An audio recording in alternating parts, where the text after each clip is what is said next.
Mama, ano po bang nangyari sa akin? Tanong ng anak na hinang-hina pa rin. Anak, wala, okay lang. Nawalan ka lang ng malay kanina. Nasaan po ako, Mama? Nasa ospital tayo, anak. Kailangan mo kasing magpalakas, anak. Sabi ni Tito Gab mo, pag gumaling ka daw, bibili na naman tayo ng maraming laruan at mamamasyal na naman tayo. Gusto ko pong makausap si Lola. Pwede po ba? Sige, tatawag tayo ngayon kay Lola mo ha. Pumunta muna sa labas si Camila para hindi marinig ng anak nila ang pag-uusap nilang mag-ina. Hello? O anak, napatawag ka. Nay, gusto po kayong makausap ni Tintin. Pero Nay, huwag po ninyong sasabihin sa kanya ang kondisyon niya para hindi po siya mag-alala o manghina. Baka kasi pag nalaman niya ang sakit niya, mas lalo pang lumala. Paliwanag nito sa ina. Oo anak, naiintindihan ko anak. Sagot ng ina nito. Sige Nay, ibibigay ko na po ang cellphone kay Tintin ha. Siya nga pala Nay, baka dito na lang ipagpatuloy ang pag-aaral ni Tintin dahil kailangan na makontinyo ang kanyang pagkikemo. Paano kami makakatulong sa iyo anak? Sinong magbabantay sa bata habang may trabaho ka? Di ba mahal yung pagkikemo? Saan mo kukunin ang pambayad? Ang amo ko na po ang bahala sa gastusin Nay. Totoo? Ang bait naman ng amo mo. Anak, sana makapagpasalamat naman kami ng personal. Sa susunod po, inay. Sige, Nay. Bigay ko na po ang cellphone kay Tintin. Hello, Lola. Hello, Apo. Kumusta ka na? Okay lang po ako, Lola. Pero po, Lola, nandito po ako sa ospital. Sabi po ni Mama kasi nawalan po ako ng malay kanina. Kawawa naman ang apo ko. Hayaan mo, Apo. Pag nagkapera kami ng lolo mo, ay susunod kami dyan, ha? Talaga po, Lola. Tuwang-tuwa si Tintin nang marinig ang sinabi ng kanyang lola. Oo, Apo. Kaya magpalakas ka dahil ipapasyal mo kami ng lolo mo, di ba? Pagpapalakas ng lola sa kanyang apo.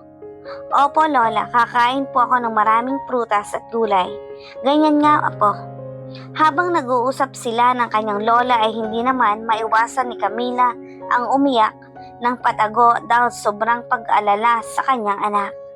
Tintin, mahal na mahal ka namin ng lolo mo. Ako din po, mahal na mahal ko din po kayo. Sige Tintin, Apo, kailangan mo magpahinga para lumakas ka pa at nang makapunta na kami ng lolo mo dyan. Pinutol agad ng nanay ni Camila ang tawag dahil malapit na rin siyang maiyak sa nalamang sitwasyon ng kanyang apo. Sige po Lola, bigay ko na po kay Mama ang cellphone ha, at binigay na nga nito ang cellphone niya sa kanyang ina. Anak, ikaw na ba to? Tanong ng kanyang ina na halatang umiiyak. Nay, di ba sabi ko, huwag kayong pahalata sa bata. Baka magtaka si Tintingan. Hindi niya ako narinig anak, kaya nga pinutol ko agad ang pag-uusap namin. Baka umiyak ako ng malakas. Hindi ko na mapigilan ang sakit. Ang bata pa naman niya para magkaroon ng ganyang sakit. Kaya nga po Nay, hindi po talaga ako makapaniwala sa nangyari sa kanya. Mabuti na lang at mabait ang amo mo. Nay, sandali lang po. Tatawag lang po ako ulit bukas. Kailangan ko na pong palitan ng damit si Tintin dahil babalik po ang doktor mamaya dito. Sige anak, mag-iingat kayo ha? Opo inay. Maraming salamat po sa inyo Nay ha? Walang anuman anak. Bye anak. Bye Nay. Pinunasan at binihisan agad ni Camila ang kanyang anak na si Tintin dahil malapit ng schedule ng chemotherapy ni Tintin. Naisipan din namang tawagan ni Camila ang kanyang kaibigan. Hello Camila, napatawag ka. Oo Erica, di ba bukas wala ka namang pasok? Oo, rest day ko bukas. Pwede, ikaw muna dito. Uuwi lang ako para gawin ang trabaho ko sa bahay ni Gab. Tapos babalik ako pagkatapos dahil hindi din naman pwedeng pabayaan ko ang trabaho ko. Kailangan ko rin tumulong sa mga gastusin dito. Sige, bukas pupunta ako dyan ha. Salamat Erica. Maraming salamat talaga. Anak, malapit bang doktor ha? Baka mamaya nandito siya. Matulog ka muna anak. Para malakas ka mamaya.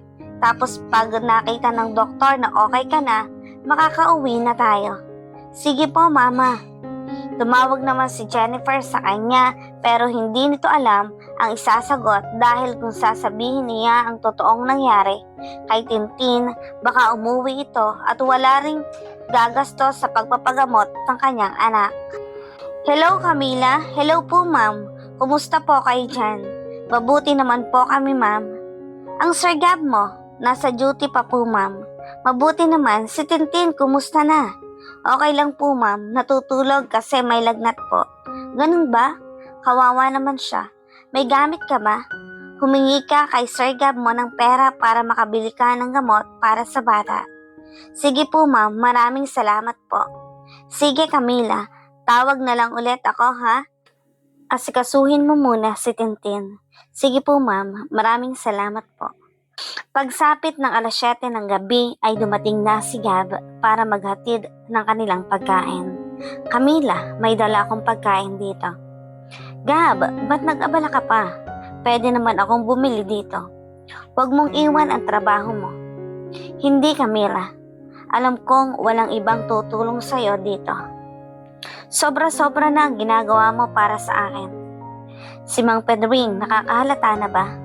Huwag kang mag-alala. Pinaintindi ko sa kanya na may nangyari sa bata kaya isinugod siya sa ospital at naintindihan naman niya iyon. Sinabi ko kay Jennifer na simpleng lagnat lang ang sakit ni Tintin. Paano kung magtanong siya kay Mang Pedring pag uwi niya? Hindi, ako na ang bahalang ipaintindi sa kanya ang lahat.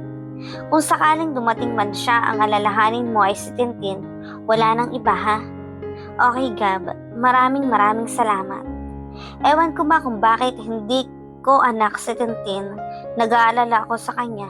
Hindi naman ako ganito dati. Siguro dahil malambing na bata si Tintin, kaya magaan ang loob ko sa kanya. Ang nasa isip ni Camila sa sandaling iyon ay sasabihin niya ang totoo kay Gab. Nang bigla na lang dumating ang doktor.